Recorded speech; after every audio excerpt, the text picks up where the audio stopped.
তারপর গোপাল, জামাই ষষ্ঠী তো এসে গেল, তা এবারে কি তুমি ষষ্ঠীর ফোঁটা নিতে যাবে, নাকি তোমার জামাই এসে তোমার গিন্নির কাছ থেকে ফোঁটা নেবে? মহারাজ, আমি যতদূর জানি গোপালের শাশুড়ি গোপালের ভয়ঙ্কর খাওয়া নিয়ে খুব আতঙ্কিত। সেই আতঙ্কের জন্যই গোপালকে আর নিমন্ত্রণ করেন না। কি গোপাল, কথাটা সত্যি নাকি? কি করব মহারাজ বলুন তো, এ কথার কি উত্তর দেব? এ খবর মন্ত্রীমশাইয়ের কানে কে দিল কে জানে। মন্ত্রীমশাই, আপনার কি পরের বাড়িতে আড়ি পাতা স্বভাব আছে নাকি? এই এই এই গোপাল, ভুলভাল কথা বলবে না। আমি পরের বাড়িতে আড়ি পাতি? হ্যাঁ, এই গুণটা না থাকলে এত বড় মিথ্যে কথাটা আপনি বললেন কি করে? আপনার আর কোনো কাজ নেই? সত্যি তো মন্ত্রী, তোমার আর কোনো কাজ নেই? গোপাল না হয় একটু খেতে ভালোবাসে, তা বলে তোমরা গোপালের খাওয়া নিয়ে এত খুঁটা দেবে? আর গোপাল, এবার কি তুমি তোমার শাশুড়ি ঠাকুরনের কাছে যাবে? এবার ইচ্ছে আছে। মন্ত্রী, তুমি কি করবে? আমাকে তো যেতেই হবে মহারাজ। আমাকে তো আমার শাশুড়ি ঠাকুরন চোখে হারায়। তা মন্ত্রীমশাই, আপনি আপনার শাশুড়ি ঠাকুরনকে কি দেবেন? আমার কোনো খরচ নেই, আমাকে কিচ্ছু দিতে হয় না। মুখে একটু মিষ্টি হাসি নিয়ে গেলেই উনি খুশি হয়ে যান। তারপর কি খাওয়ানো বাবারে! সকাল থেকে শুরু করে রাতে একটা হজমের গুলি খাইয়ে তবে শান্ত হন। খুব জ্বলেছে। মা, মন্ত্রীমশাই, আপনি এত খেতে পারেন? ধ্যাত, হয় না বিশ্বাস মোটে। যা বললেন সব সত্যি কথা? এত সব খাওয়া জোটে? ঠিক কথা বলেছে ওই সভাকবি। ওই তো পাকানো দড়ির মতো চেহারা। ও তো ওই হজমের গুলিটাই ঠিক আছে। গোপাল, গোপাল, খুব খারাপ হয়ে যাচ্ছে কিন্তু। তুমি কি মনে করো যে আমি খেতে পারি না? সে একদিন খাওয়ার প্রতিযোগিতা করে দেখা যাবে কে কত খেতে পারে। ঠিক আছে, তাহলে জামাই ষষ্ঠী হয়ে যাক, সবাই যে যার ঘরে ফিরে আসুক, তারপর একদিন জমিয়ে খাওয়া হবে। মুর্শিদাবাদ থেকে খাসি আনবো, আর নদিয়ার দই। তার সাথে থাকবে পদে বিঘত খানেক তেল কই। তথাস্তু।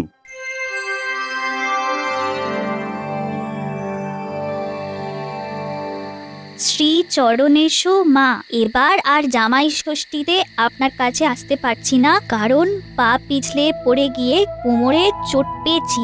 ভাববেন না, হাঁটতে পারলেই আমি মিনুকে নিয়ে হাজির হব। ইতি আপনার হতভাগ্য জামাই। হায় হায় হায়, এ কি হলো? ঠাকুরে কি হলো?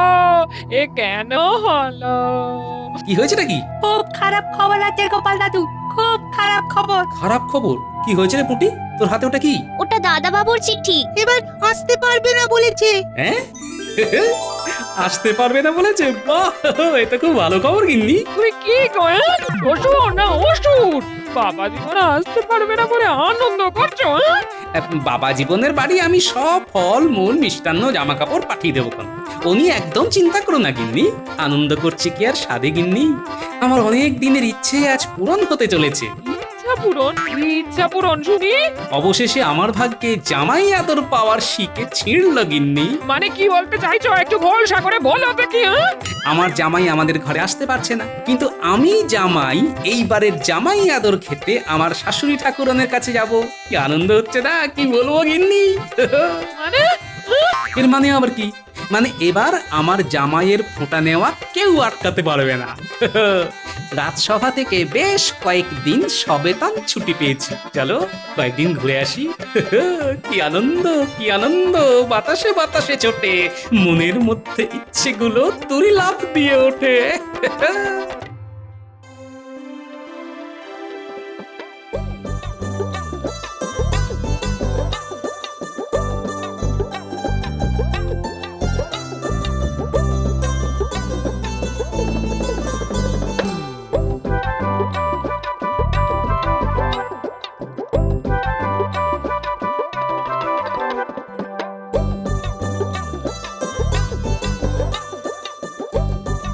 পুটি, তোর বাবাকে আমার কাছে এক্ষুনি পাঠিয়ে দে।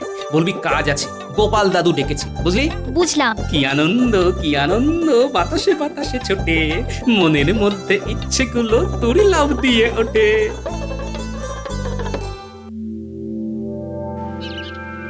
কি বুঝলে গিন্নি? দেখলে আমার কোন পাকা ব্যবস্থা। পুটির বাবাকে দিয়ে জামাইয়ের কাছে ফল মিষ্টি জামা কাপড় সব পাঠিয়ে দিলাম। আমার জামাইও খুশি, মেয়েও খুশি। কি বলো হ্যাঁ? তবে একটা কথা তোমায় বলে দিচ্ছি, ভালো করে শুনে রাখো, ওখানে গিয়ে কিন্তু হাই হাই করে খাবে না, হ্যাঁ? খাবে না বললেই হলো।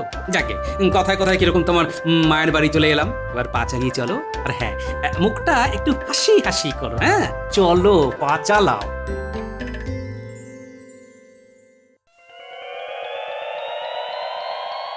কি গো গিন্নি, তোমার হলো? সকাল সকাল না বেরোলে আমার শ্বশুর বাড়ি পৌঁছতে দেরি হয়ে যাবে। গাড়োয়ান অপেক্ষা করছে। করুক অপেক্ষা, আমিও জেদ ধরেছি। এই পুরনো বিচ্ছিরি গয়না পরে কিছুতেই যাব না। এই সেরেছে, এটা তো গত বছর বানিয়ে দিয়েছিলাম, 1 বছরেই পুরনো হয়ে গেল। কি যে বলো না গিন্নি। আমি কে? আমি আগে বলো, আমি কে? তুমি তো আমার বউ। তুমি কে? এ আবার কি কথা? এক কথা কত রকম ভাবে জিজ্ঞেস করছো গিন্নি। আচ্ছা তুমি মন্ত্রী কি করে হলে আমাকে বোঝাও। একটা সহজ প্রশ্নের উত্তর দিতে পারছো না? তুমি হলে মন্ত্রী আর আমি হলাম মন্ত্রীর বউ। হ্যাঁ, সেটা তো ঠিক বলেছো। কিন্তু কেন বলেছি সেটা বুঝেছো কি? আরে এত ঘুরিয়ে পেঁচিয়ে বলবার কি আছে, সেটাই তো আমি বুঝতে পারছি না। শুনে নাও, আমি এই কৃষ্ণনগরের মন্ত্রীর বউ। আমি 1 বছরের পুরনো গয়না পরে আমার বাপের বাড়ি যাব? আমার একটা সম্মান নেই? আমি যাব না।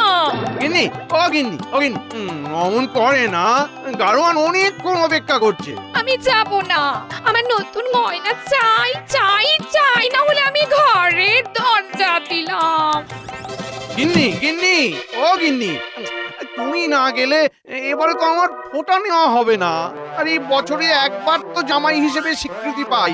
ও গিন্নি, ধুর, কি ফাটা কপাল।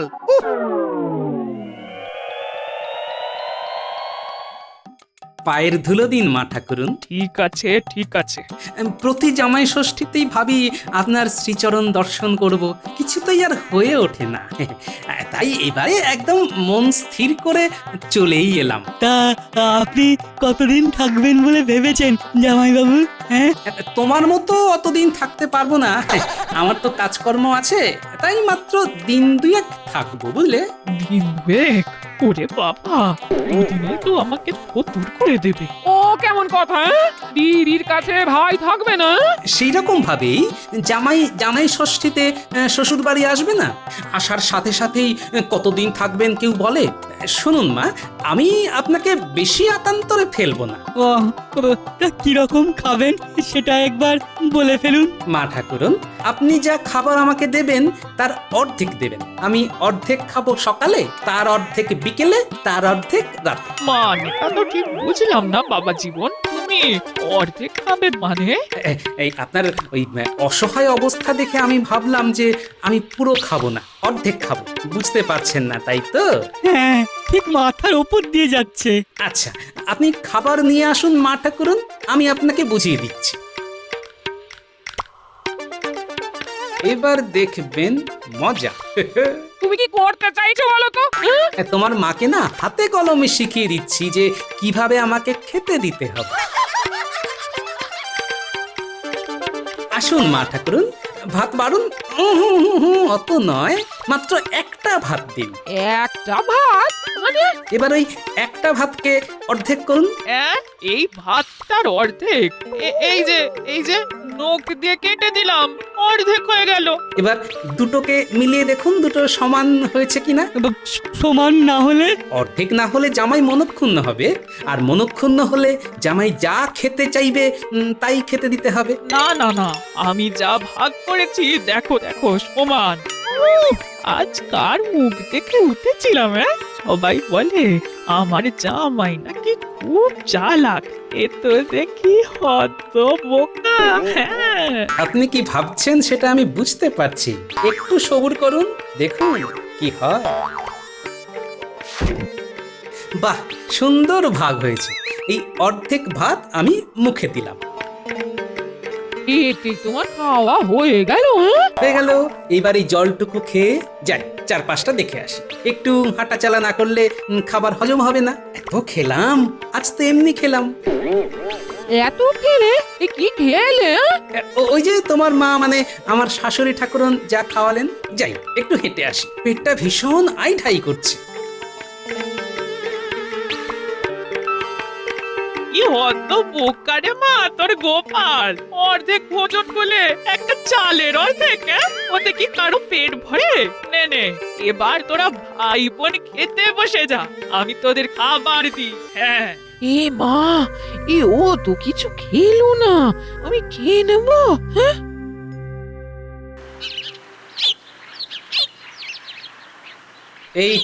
এই তো সেই খাবারের দোকান। ও কর্তা, কি খাবার আছে? ওরে বাস, হ্যাঁ, আমি কাকে দেখছি? পেন নাম তুমি আমাকে চেনো? চিনি মানে আপনি হলেন বিখ্যাত ওই গোপাল ভাঁড়। আপনাকে চিনবো না? আপনি হলেন এই গ্রামের গর্ব, আপনি এই গ্রামের জামাই। যাক, এ তাহলে আমার শ্বশুর বাড়ি চেনে। ব্যাস, তাহলে পেটের আগুনটাকে আগে নেভাই। আর কি খাবার আছে তোমার দোকানে? আরে সরু চালের ভাত, গরম ভাতে গাওয়া ঘি, তারপর ওই বিউলির ডাল, চাকা চাকা ওই ছাকা তেলে ভাজা আলু পোস্তর বড়া, কাতলা মাছের পাতলা ঝোল। বাহ, খাসা তোফা, দাও দেখি। আসুন আসুন, খাবার দিচ্ছি। আজ আমার কি সৌভাগ্য, রসরাজ গোপাল ভাঁড় আমার দোকানে খেতে এসেছেন। শোনো দোকানি, আমি কিন্তু দুবেলা তোমার দোকানে খেতে আসবো, কেমন? 3 দিন থাকবো। কত দিতে হবে তোমাকে? জানোই তো, বুড়ি মানুষ, হাত পুড়িয়ে রান্না করবেন, আমার ঠিক লাগছে না। আবার আমার বউটাও সাথে আসেনি। আপনার থেকে পয়সা নেব? কি যে বলেন গোপাল দাদা, আমার পাপ হবে না, ওটা আপনি আমার ওপর ছেড়ে দিন। হ্যাঁ, আমি আপনার শাশুড়ি ঠাকুরনের কাছ থেকে নিয়ে নেব। এটাই তো চেয়েছিলাম, আর এটা যে এত সহজে হবে ভাবিনি। ঠিক আছে, এখন খেতে দাও, জমিয়ে খাই। শোনো, এখন কিন্তু কাউকে আমার ব্যাপারে কিচ্ছুটি বলবে না। আমি যেদিন চড়ে যাব সেই দিন সবাইকে বল, কেমন? কেন গোপাল দাদা? বুঝলে না, আমি রাজকর্মচারী, কত শত্রু আছে বলো তো, কখন কি হয়ে যায়। তা ঠিক, ঠিক আছে, আপনি একটু বসুন, আমি আপনার খাবার নিয়ে আসছি। বুঝলে গিন্নি, আমাদের এই গ্রামটা ভীষণ ভালো। আর শ্যালক বাবাজি, তুমি কবে জামাই ষষ্ঠী ফোঁটা নিতে যাবে? মেঘে মেঘে তো বেশ বেলা হয়েছে।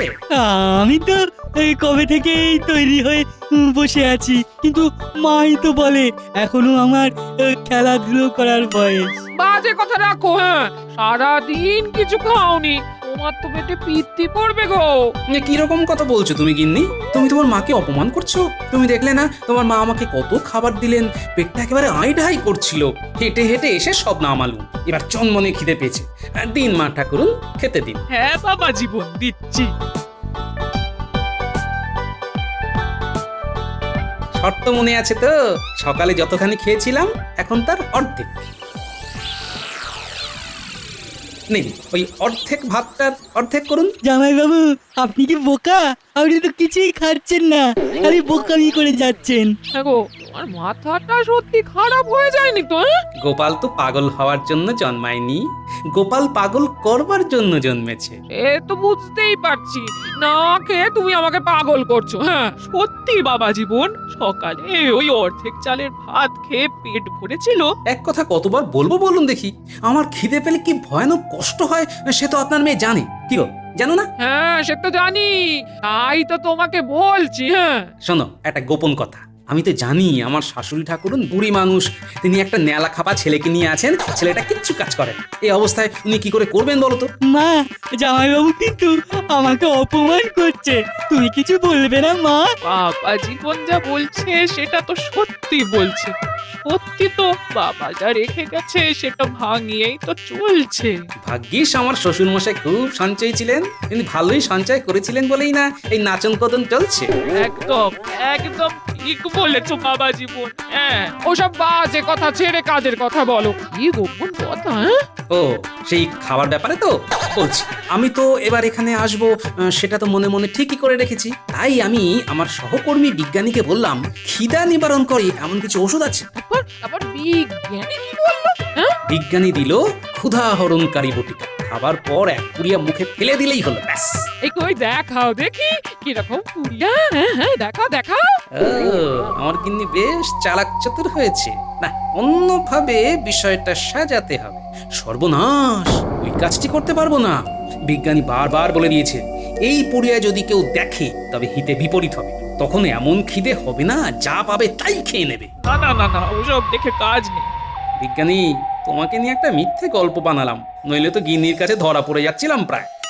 এই মানুষটাকে আমি কত কি না ভেবেছি, এত কিছু চিন্তা করে। হ্যাঁ, না, আমি খুব ভাগ্যবতী। এই ক্যাবলা বোকার মতো দাঁড়িয়ে আছিস কেন? জামাই বাবুকে হাওয়া কর। দূর বাবা, এখন হাওয়া করতে হবে। উফ, কি জ্বালা। দেখো তো বাবা, ঠিক মতো ভাগ হয়েছে তো। হ্যাঁ, একেবারে নিখুঁত ভাগ হয়েছে। বাহ, এই ভাতটাকে আমি মুখে ফেললাম, তারপর এই এক গ্লাস জল খেলাম। তৃপ্তি। এবার আবার হেঁটে আসি, কাল আবার এই অর্ধেকের অর্ধেক ভাতেরও অর্ধেক ভাগ করতে হবে, কেমন?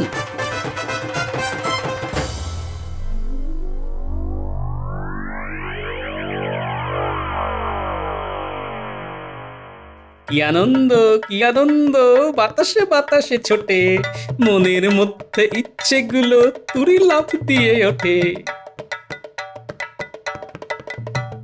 কি গো দোকানি, আছে তো? আছি মানে সব রাতের খদ্দেরকে বিদায় করে আপনার জন্য বসে আছি। রাতে কি কি পদ করছো? আপনার জন্য ওই খাসির মাংস আর পোস্ত ছড়ানো বেগুন ভাজা, গাওয়া ঘিয়ে ভাজা লুচি, শেষ পাতে মিষ্টি, মনোহরা আর এখানকার বিখ্যাত ক্ষীরের চমচম। বাহ, তোফা। নাও, বাড়ো বাড়ো বাড়ো। তোমার পদের কথা শুনেই তো খিদে বেড়ে গেল রে। আপনি আপনি বসুন না, আপনি বসুন, এই হাত পাকাটা নিয়ে ততক্ষণ হাওয়া খান। আমি বরং ওই গরম গরম লুচিটা ভাজি। ভাজো ভাজো ভাজো, আমি তোমার কথা ভুলবো না। কৃষ্ণনগরে গিয়ে তোমার কথা মহারাজকে বলবো, বুঝলে? মহারাজকে? ওরে বাবা,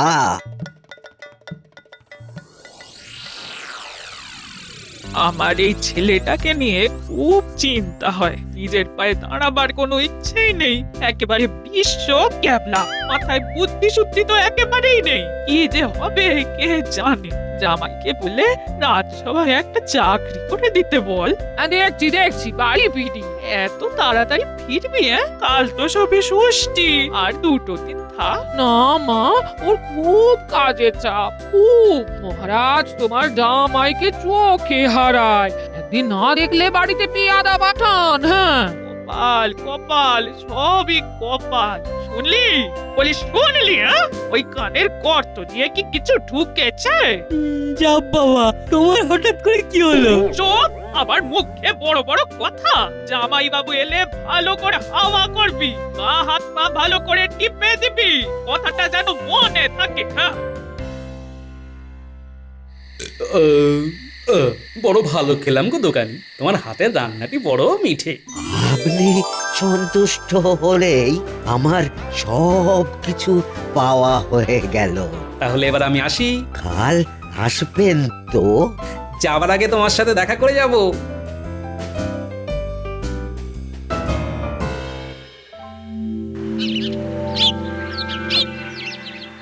মা, তুই শাঁখ বাজা, আর এই যে নবাব পুত্তুর হাওয়া করো জামাই বাবুকে। আমি তোমাকে আশীর্বাদ করি বাবা, তুমি আরো উন্নতি করো, আরো অর্থ উপার্জন করো। হ্যাঁ, এবার খাবার নিয়ে আসুন, অর্ধেক ভাতের অর্ধেক, তার অর্ধেকের অর্ধেক। বাবা, এই এত ছোট টুকরোকে কিভাবে অর্ধেক করবো? এ তো আমার দ্বারা হচ্ছে না। তাহলে তো শর্ত ভঙ্গ হলো মা ঠাকুরন, আমি তো মনক্ষুণ্ণ হলাম, আর মনক্ষুণ্ণ হলাম মানে এবার আমি যা চাইবো তাই খেতে দিতে হবে। তুমি কি খেতে চাও? সেটা বলো। ভাত নিয়ে আসুন, মাছ, মাংস, আলু ভাজা, সোনামুগের ডাল, ভালো পাকা আম, জল ভরা তালশাঁস সন্দেশ, রসগোল্লা।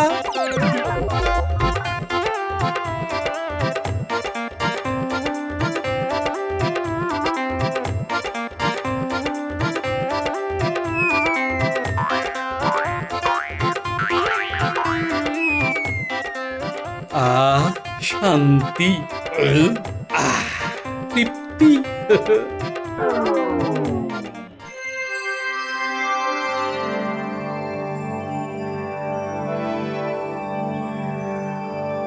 চললাম মা ঠাকুরন, বড় ভালো লাগলো জামাই ষষ্ঠীর খাবার। আসছে বছর আবার আসবো, কেমন?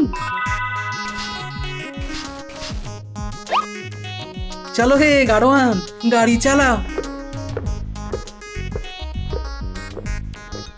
পেন নাম হই মা ঠাকুরুন, পেন নাম হই। তুমি তুমি আবার কি মনে করে? ওই খাবারের দামটা নিতে এসেছি। কিসের খাবার? কে খেয়েছে?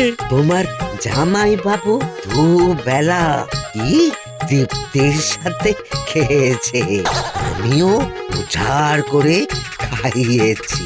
গ্রামের জামাই বলে কথা, আবার কত মান্যগণ্য মানুষ, যা চেয়েছেন তাই খাইয়েছে। তোমার কাছে দুবেলা খেয়েছে?